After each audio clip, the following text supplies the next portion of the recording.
High noon in Colorado City. Long-kept secrets of America's largest polygamous community are coming to light.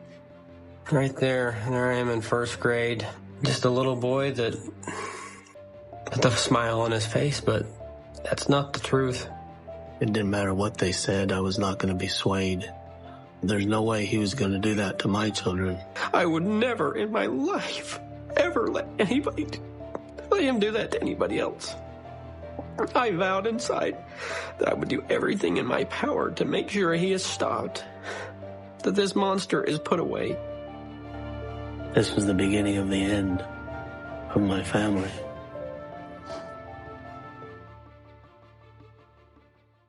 Wallace Jeffs was the son of Rulon Jeffs, who served as the president or prophet of the Fundamentalist Church of Jesus Christ of Latter-day Saints, an FLDS church. Rulon had approximately 65 children from his 71 wives, one of whom was named Warren Jeffs.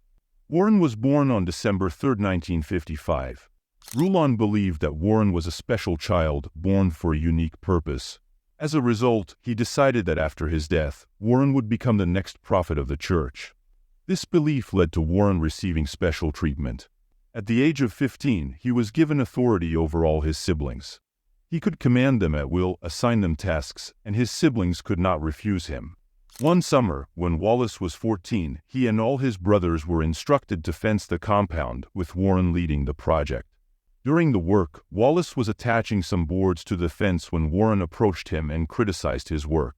When Wallace defended himself, stating that he was doing it correctly, Warren attacked him and beat him with multiple kicks.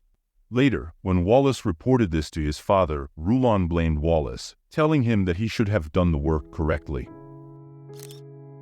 I felt belittled and worthless. However, all the children and members of the FLDS Church were required to attend Alta Academy, a private school operated by the church authorities and located in Little Cottonwood Canyon in Sandy, Utah. When Warren was around 17, his father, Rulon Jeffs, declared that Warren was the new principal of the school. Well, I was very shocked. I thought, why in the world would they choose a 17-year-old boy to be the principal of the school? And the only answer I got was that he was put there because he was this chosen vessel. After this, he gained control over every student and the entire school, the power that he always desired. Upon becoming the principal, the first thing he started doing was gaining their trust, or more accurately, influencing their thoughts. He instructed them that everyone should obey his orders and they should regard him as they would his father, as he was the next prophet of the church. All the members and students of the church were accustomed to believing him and no one had the right to oppose him. As a result, he began to misuse his power. Although all the children were accustomed to seeing him as the prophet of the church, they were unaware that they were about to experience the most terrifying ordeal of their lives. When he was the principal, he used to select some girls from different classes and give them a test that he had designed specifically for them to fail. And when they failed, he used to take them to his office and behind the closed doors, he continued his reign of fear. After this, when the children emerged from his office, they never actually told other students what was happening to them behind the closed doors. But there were some rumors that he used to mistreat them inappropriately. But later, these rumors became reality when Wallace's nephew, Brent Jeffs, actually confronted him in his office. With a smile on his face, but that's not the truth. It was a typical ordinary day where Brent was sitting at his desk doing drawing and coloring. But then Warren entered his class and walked straight towards Brent. Then he grabbed his hand and took him towards his office. Inside the office, he started influencing Brent's thoughts, saying that if he didn't follow his orders or disobey him, it would mean he's disobeying God and he would end up in a place of eternal suffering. Brent agreed with him, and after this, he'd mistreated Brent. Brent was only 14 years old at that time. And he would just walk me back down the hall and back into the classroom and set me back down in my chair. And he would walk right back out. After that, Warren continued his evil acts by frequently taking Brent out of his classroom and bringing him to his office.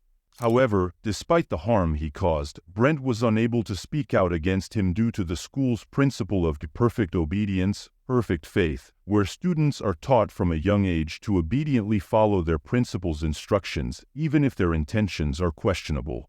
Later, his actions became even more concerning when his father, Rulon, passed away on September 8, 2002. After his father's passing, Warren assumed complete control over the church. He severed all possible connections to the outside world. They no longer watched TV or listened to the radio.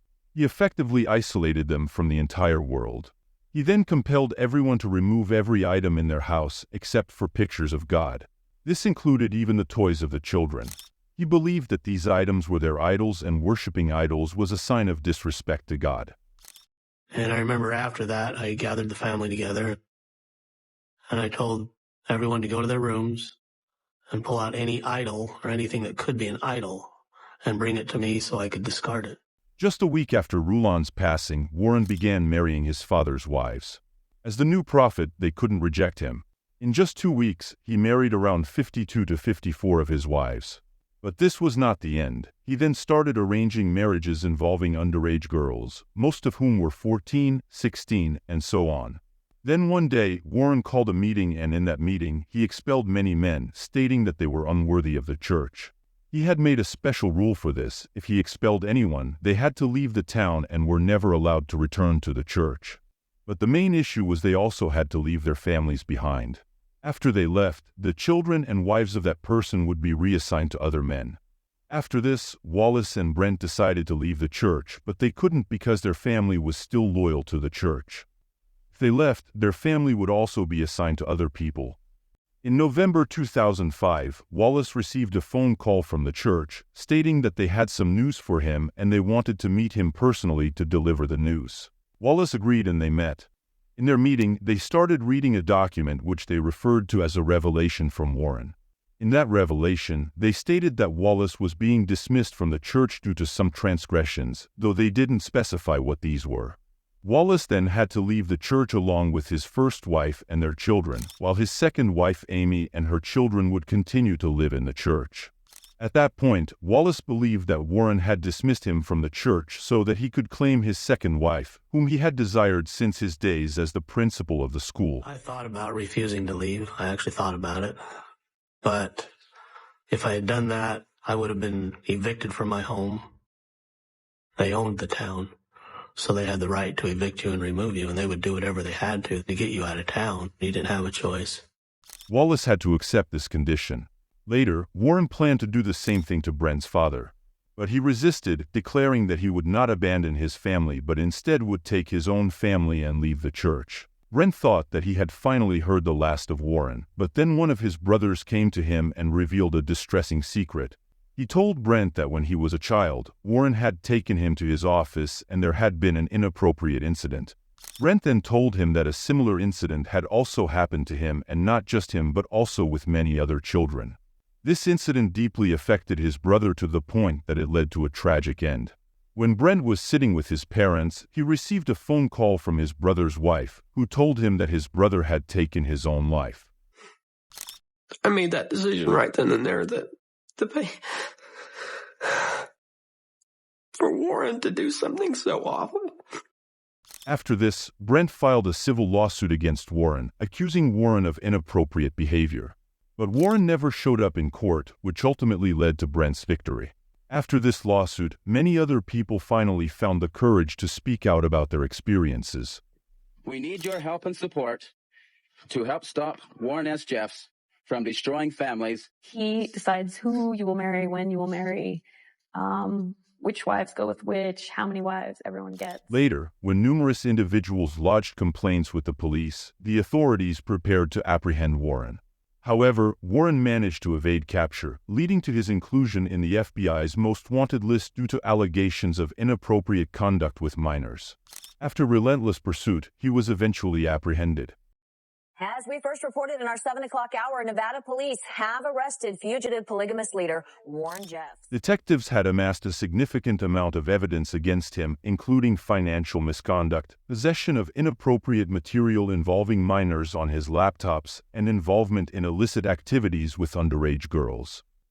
However, in 2007, he was sentenced to life in prison plus 20 years for his crimes against minors. This means he will likely remain incarcerated until he is potentially eligible for parole in 2038. Following this verdict, many people from his church gathered outside the court seeking justice. They believed in his innocence because they had been taught from childhood to trust only Warren's words. As they were not allowed to watch TV or listen to the radio, they were unaware of Warren's crimes. Even from prison, Warren continued to write his revelations, which the church was obliged to follow. From within the prison walls, he sent out a revelation that caused great distress among the people.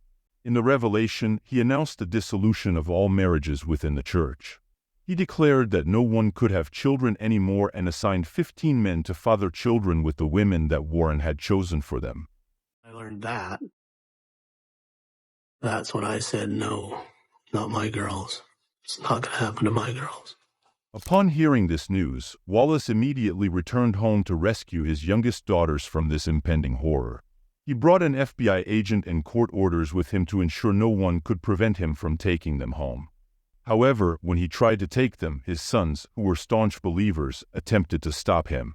But due to the presence of the FBI agent, they were restrained. When he explained the situation to his daughters, they refused to come with him, stating that he was not their father and had no rights over them. Wallace had taught them to be loyal to the church, so they refused. After their refusal, Wallace took them to his home against their will. Initially, they were resistant, but after a few months, they realized their misconceptions about the church. Wallace managed to rescue his 4 underage children, but others chose to remain in the church. All I can do is hope they somehow find out the truth and come out on their own. My oldest boy in this picture hates me. He's still in the church. As of now, Warren still runs the church from inside the prison. His followers believe that when he is released, he will physically lead the church again. However, what are your thoughts about this? Please comment down below. Subscribe to our channel for more such videos and leave a comment if there is any specific case you want us to cover.